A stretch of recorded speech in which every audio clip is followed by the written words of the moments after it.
کسی انسان کے جھوٹے کے متعلق، تو دیکھیں انسان بڑا محترم ہے۔ اللہ رب العزت کے ارشاد ہے لَقَدْ خَلَقْنَا الْإِنسَانَ فِي أَحْسَنِ تَقْوِيمٍ، ہم نے انسان کو بڑا معزز پیدا فرمایا ہے۔ اور اسی طریقے سے اللہ رب العزت کے ارشاد ہے وَلَقَدْ كَرَّمْنَا بَنِي آدم، ہم نے ابن آدم کو عزت بخشی ہے۔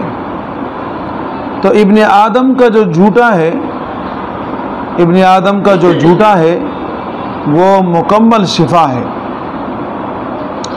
اور جو لوگ کہتے ہیں کہ کسی آدمی کے جھوٹے کے اندر جراثیم ہوتے ہیں، تو اس جراثیم کا انکار نہیں کیا جا سکتا، لیکن یہ دیکھا رہا ہے کہ جراثیم کون سے ہوتے ہیں۔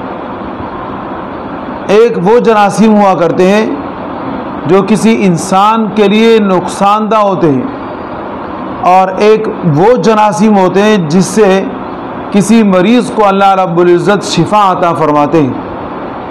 تو ایک مسلمان کا جھوٹا دوسرے مسلمان کے لیے شفا ہے، اور اس میں اللہ رب العزت نے شفا رکھی ہے۔ محبت کے بڑھنے کے اندر ایک دوسرے کے جھوٹے پانی پینے میں اللہ رب العزت نے بڑا راز رکھا ہے۔